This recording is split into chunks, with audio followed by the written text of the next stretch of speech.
Eto na ang sabon na nakin. Ginawa ko, nilagyan ko siya ng box para hindi siya mapitpit. Kasi ang sabon ko mga kabisi ay iba sa ibang sabon talaga. Hindi ito chemicalized mga kabisi. Bisop lang ng pagtigas dito at saka asin at tubig. Kaya ito mga kabisi, pure papaya, milk at mga vitamins. Kaya sabi ko, pwede itong ibabad ng 2 minutes dito sa ating mukha. Kaya bago tayo mag-skin rehab, gumawa na ako ng skin rehab na naman kasi mag-stop na ako ng aking maintenance, ng aking melasma set, o diba? Mag-stop ako in 10 days, stop na ako makabisi kasi okay na aking mukha, charorot. Kaya hindi na maglagay muna makabisi, ipag-rest natin para babalik sa normal at ang ating beauty. Kaya bago kayo maglagay ng skin rehab makabisi, siguraduhin malinis na malinis ang ating mukha. Hindi tayo magki-cleanser kung hindi magsabon tayo at maghilamos tayo. Oh, 'di ba? So ngayon makabisi, ito po yung aking ginawang sabon at akin lang ito. Kaya sabi ko nga, sinare ko ito, pero hindi ko ito pinagbili ng kung magkano yung gasto ko dito, yung costing, binabayaran ko yung hago ko dito, makabisi talaga mas mahal pa yung costing dito sa mga origin. Ang ginamit ko kasi dito mga kabisi ay yung solid whitening. Kaya eto mga kabisi, mahal yun mga kabisi, hindi yung basic na white, hindi po, iba po yung basic na white. Kaya ito solid whitening ang ginamit ko. Nilagyan ko lang siya ng tissue para hindi ka talaga siya mag-aalog-alog-alog. Charot lang. O ito po mga kabisi, magsabon muna tayo. Ito yun mga kabisi. Nilagyan ko siyang ganito para naman ay safe na safe at hindi siya mag-aalog-alog para pagdating dito doon sa inyo ay ganito pa rin. Tingnan niyo mga kabisi. Ito yun mga kabisi, hindi siya matigas at hindi naman din siya malambot at masabon natin mga kabisi. Ito mga kabisi, pag garantisado talagang maganda ang aking sabon. At isinuuli ko dito mga kabisi kasi mayroon ako dato.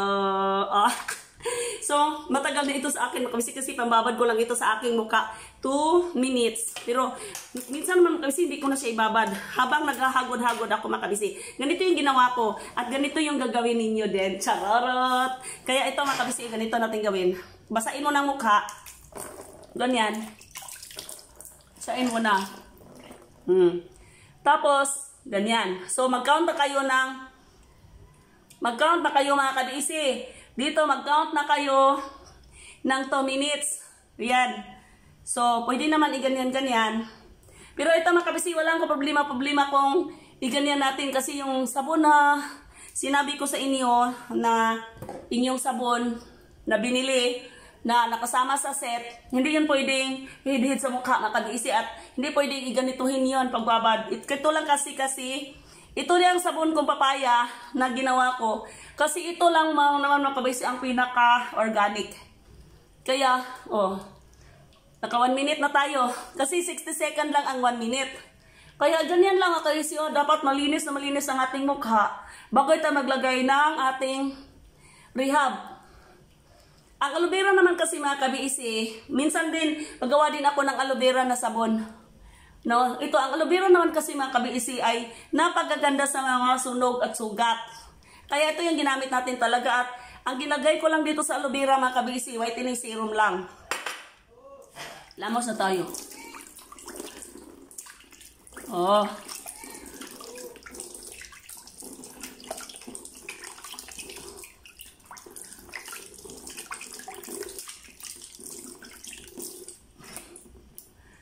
Diba? Iba ang mukha ko mga kabisi pagka ganito yung sabon ko. At kung malalaman niyo yan mga kabisi pagka maghilamos na kayo. Kasi maghilamos niyo mga kabisi, malalaman niyo na iba yung texture at ang water pagka nakalagay na sa inyong mukha. Iba pagka ito ang sinabon mo. Ito yung akin. Kaya mayroon ako ditong video na ginawa kung paano tayo gagawa ng sabon dito. Ang tinawag ko dito mga kabisi ay skin rehab papaya. Kasi ito yung nag-rehabilitate ng ating mga skin din. Kaya ayan, pangalawang sabon ko na ito mga kabisi. Ito yung sinabi ko na 2 minutes. Kasi nagsabon ka first 1 minute. Tapos nagsasabon ka ulit ng another 1 minute. Ganyan mo lang At nagdi-deep cleanse ito mga kabisi. Alam ba niyo na napagaganda itong aking sabon talaga.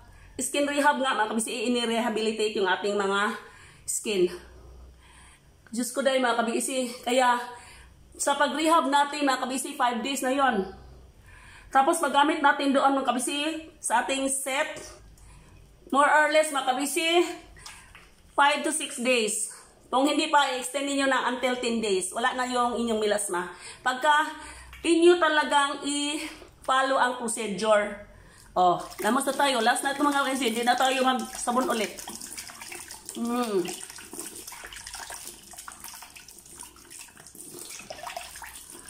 Makikita ninyo ang diferensya at mahawakan naman ninyo inyong kamay. Iba yung hawak niyo sa kamay ninyo, sa sabon ninyo na ginamit niyo palagi at sa itong sabon na ginawa natin. Kaya kayo din dyan na kabisi, gagawa kayo ng inyong sabon. Oh, tingnan nyo yan. Napagaganda yung sabon ko, mga kabisi. Kaya power on. Bluetooth mode. Diba talaga? Bluetooth connected. Tanawa. Lagi na off. Sus. Okay.